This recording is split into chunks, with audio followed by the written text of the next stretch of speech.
I was tallying up what we're going to be doing tonight. Looks like we are just a family chock full of talent, so this is going to be really exciting. We're going to start things off with Livy doing a little dance to All the Single Ladies. We're recording.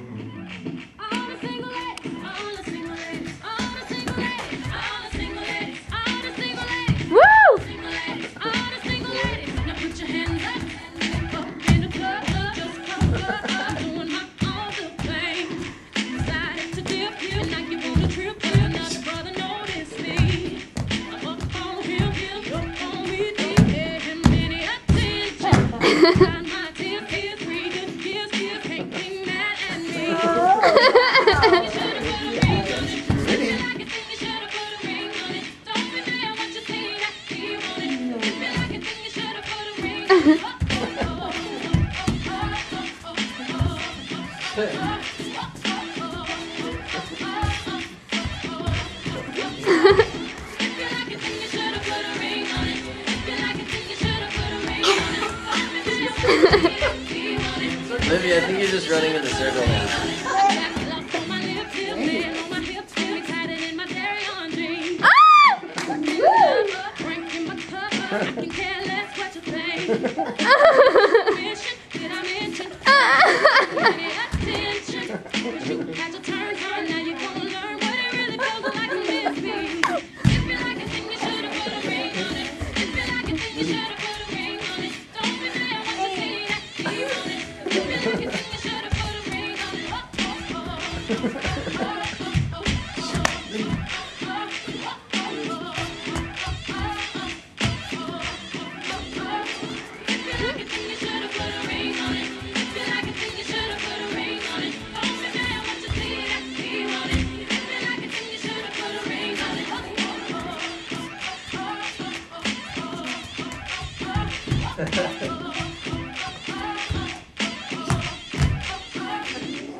Super famous.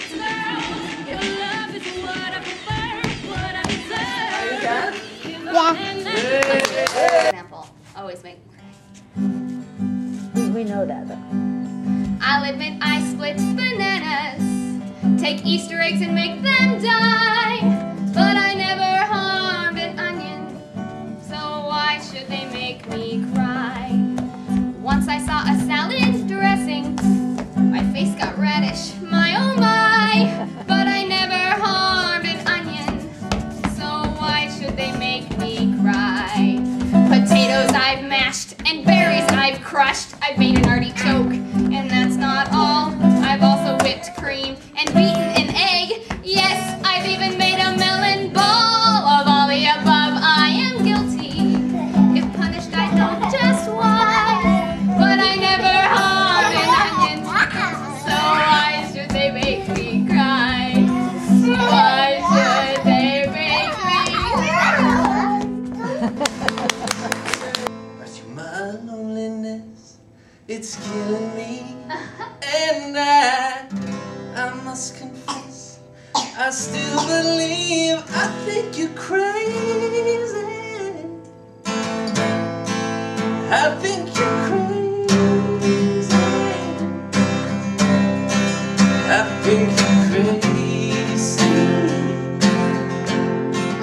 just like me. 'Cause I wanna be a baller, shot caller, 20-inch blades on the Impala, hauler, get lit tonight. Switcheroo, tag that spray by night, hit the highway, the highway. But there's got to be a better way. I'm singing this wrong. Better way, under my umbrella. Hey, under my umbrella.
Oh, wouldn't it be nice to have a girl so fat that when you went to hug her, you wouldn't know where you're at?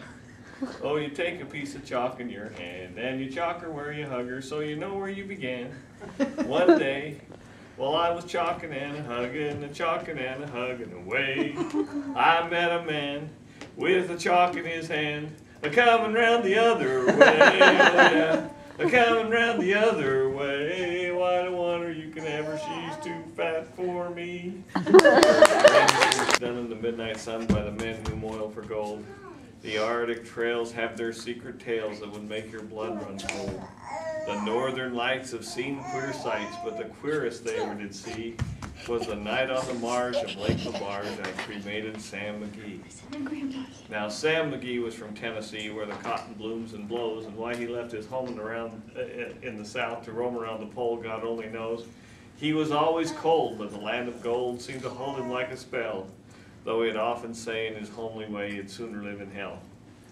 On Christmas Day we were mushing our way over the Dawson Trail. Talk of your cold through the parka's fold and stabbed like a driven nail. If our eyes would close, the lashes froze till sometimes we couldn't see. It wasn't much fun, but the only one to whimper was Sam McGee. That very night as we lay packed tight in our robes beneath the snow, the dogs were fed and the stars overhead were dancing heel and toe.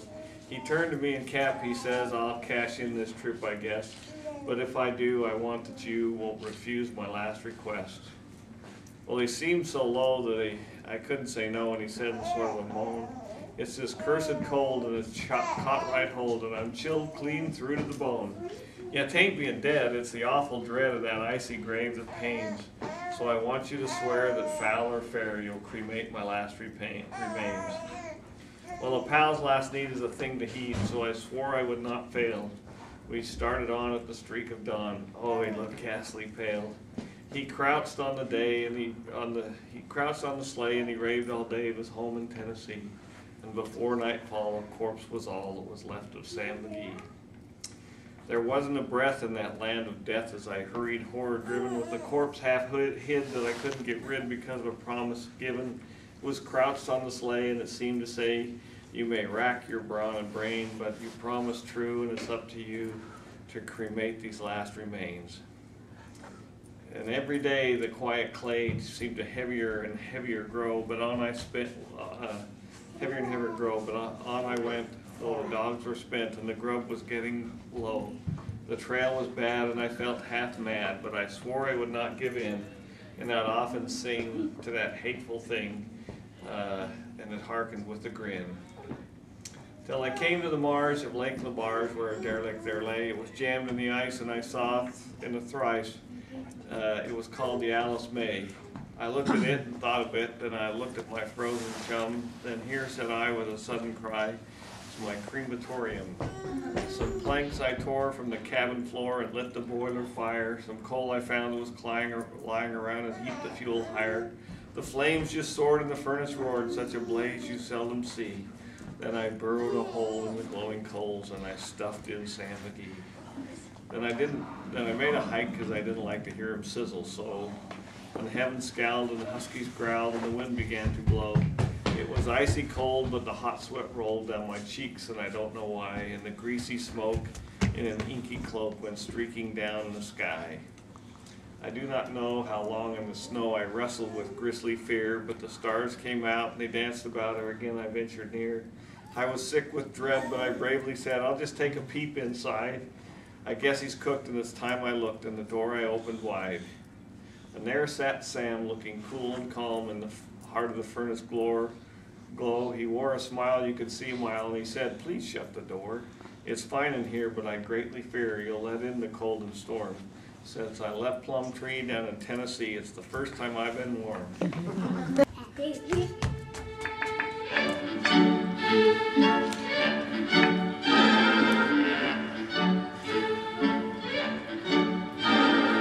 I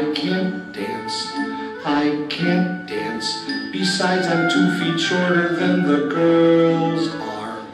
All these dancing parties are just plain dumb. When they asked I should have said I can't come. There's a girl with braces standing by the punch bowl, and she's making funny faces. I guess she wants a dance.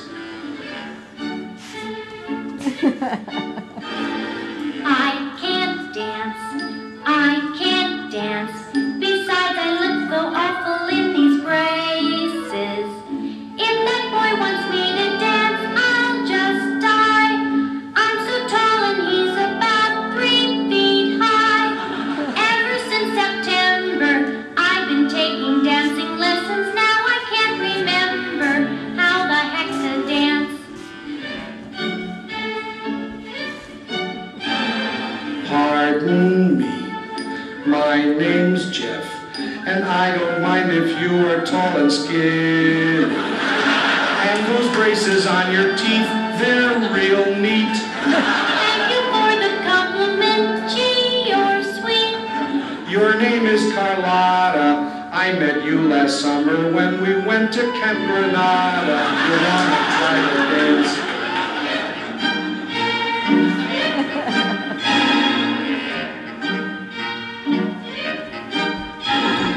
Right foot first, left foot next. I think you're supposed to do it to the music. You don't really look so bad, just your ears. When do you take your braces off? 4 more years. By the time your teeth are ready, I'll be 2 feet taller and I'll ask you to go steady. Then we'll dance.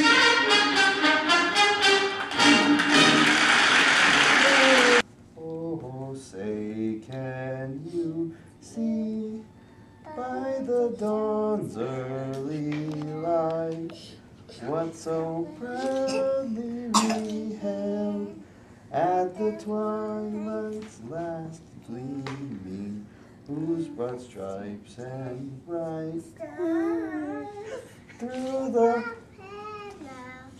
less fight for the ramparts we watched were so gallantly streaming, and the rockets red Do not put your hand in it.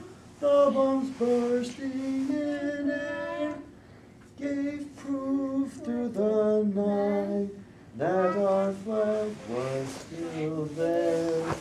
Oh, say does that star-spangled banner yet wave o'er the land of the free and the and the home of the Magic job, mainly for the young ones, but brought it here with me, and it goes a little something like this. Ya da da da da da, ya da da da da, ya ya ya ya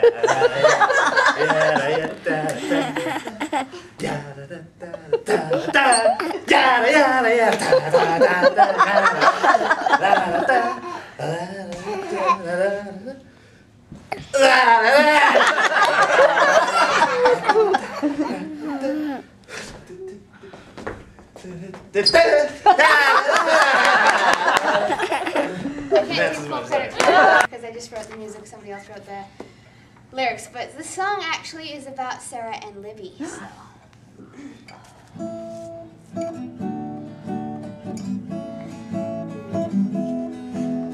Dad and I knew just what to do to match our words up 2 by 2. We were rhyming along in a happy sing-song when my sister Sarah said, "Octopus."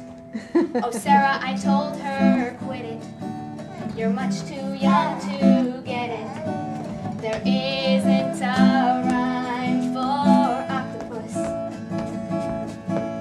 Then Dad said cat and I said rat. He said fan and I said man. And Sarah shouted, octopus. Dad said with a smile, Sarah, there's no denial. Words can find friends no matter their ends. Maybe octopus and squid. Sarah's time to rhyme might come later than mine, and that's fine. octopus, and she stood up on her chair, yelling, octopus, octopus, octopus. Dad gave her a hug, and with a shrug I said, hey, how about choctopus?